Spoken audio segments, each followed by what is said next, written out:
it's super fascinating. Yeah. Like to see, like if he gets up in the morning, gets outside and gets like direct sunshine with his feet on the grass, his blood sugar's way better. If he goes and plays soccer and does any type of physical exercise first thing in the morning, if he gets up and sits there like a log, his blood sugar's all fucking weird all the time. Yeah.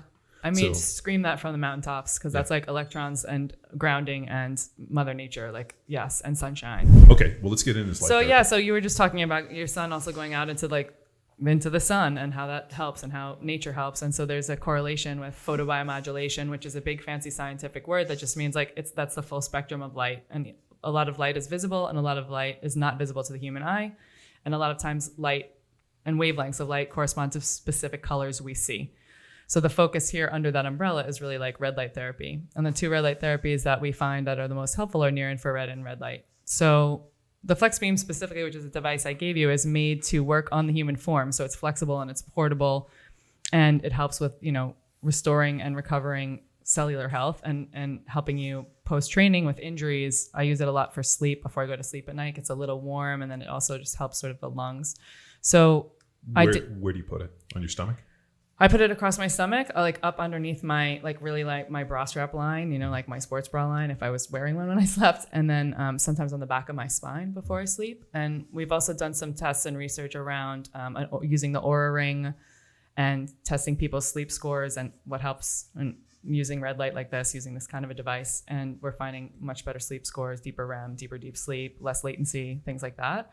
And that's a combination. The challenge, though, the interesting thing about red light is there's all these downstream positive effects, right? So you hear people be like, whether we're talking specifically about the Flex Beam as targeted red light therapy, the cool thing about it and why I fell in love with it is because you don't have to plug it in and you don't have to stand in front of it like a panel. I'm like the girl who's like driving to Deuce when I was living in LA with my purple Jeep with the whole thing red on the inside at 6 o'clock in the morning. And I'm sure people are like, what is going on with that weirdo? Listening to techno music. Yeah.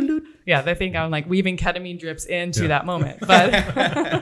But that was the money for me, because I could like strap it onto my body and then go. There's a lot of research that talks about preconditioning. So like using the red light on parts of my body that may not be functioning as optimally before I go train, or if I know I'm going to do upper body or lower body, et cetera, then just using red light to bolster that before I go in and seeing how it felt for me. But red light across the board, there are spectrums of red light, and we're seeing things that are boosting our mitochondrial health and boosting our cellular function and boosting nitric oxide in the system and reactive oxygen species. So we're oxygenating our tissues, and all of this builds back. Like this is lots of nerdy science, but all of it builds back to ATP, right? Like sure. we need to make energy. Our body's a battery. We have tons of water in our system. Our water is fired by the electrons, and so why not charge those electrons and charge those cells and charge our body, which is a battery.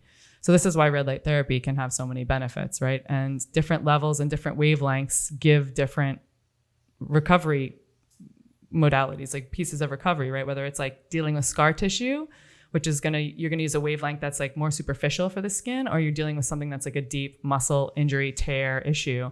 And what we find a lot is with targeted, especially in like the sports arena, right? With targeted injuries, we're seeing people just recover so much quicker, right? Post-surgery, or with tears and other things in their body that they're dealing with, sprains, et cetera. So there's a sleep component with red light. There is a injury and recovery repair component with red light, and utilizing it in a targeted sense. I don't know how many times you've seen, websites with red light therapy devices or panels on them. And the marketing is always like a woman in, most of her clothes, or a guy in like half his sports gear, and they're standing 10 feet away from a red light panel. And when you go back and dig into the science, we want to be as close as we can to the source of red light, because this is the same thing as your sun going out into the sun. It's not just a vitamin D thing. Early morning sunlight is beautifully beneficial for our bodies, just like sunset. And I'm not talking about standing outside at high noon and getting a sunburn. It's like getting 10 to 15 minutes outside in the morning. The best night of sleep you'll ever get is inspired by those first moments of the day where you're getting sunlight in your eyes. So the sunlight in your eyes is going to help your body set your circadian rhythm, right? Your clock's going to go off. You're going to be able to produce serotonin for the day and the precursor melatonin for the night, so that you can sleep really well. So there is a component of red light when we can't get outside that can also help, right? Why people will stand in front of panels or boxes, et cetera. But we need to do it close enough that it's actually making a difference, right? Gotcha. That it's actually working for us. So proximity to the panel is important, which is why, again, I like to put the flex beam on my body and then I can just go and it's, a few millimeters off my skin. And also like, it's not going to work really over clothing, right? You want to be as naked as possible, getting up in the morning in your kitchen, making coffee and having your panels or your flex beam or whatever on your skin, on your body. So go for sunlight too in the backyard? Yeah, there's this thing online where people are just like lying down and like men, especially to boost testosterone. Have you seen this? Where they're like putting their legs in the air and just like totally, I have no nice terminology for it. They're just like putting their nuts in the sun to try to boost their testosterone and get their bodies going. I'll give everyone feedback. That's weird. I'll give it 30 days. It's fucking weird. My whole deal is regardless of how much it helps, if it's fucking weird, like if your neighbor walks by and you're like, they're calling the police, they're don't fucking awkward. do that. Yeah, don't do that shit. So do I think that there is, Andrew Huberman, who has an amazing, amazing podcast, talks all about this. And he's like, there is no extraocular way that we can boost like melatonin, serotonin response, that morning circadian rhythm. It's got to come in your eyes. It's. And the cool thing too is this: he studies a lot of blind people, and I like wrote him and was like, well, what's the story with blind people? And he's like, well, blind people can't see, but the light still enters and it triggers the brain, which is amazing.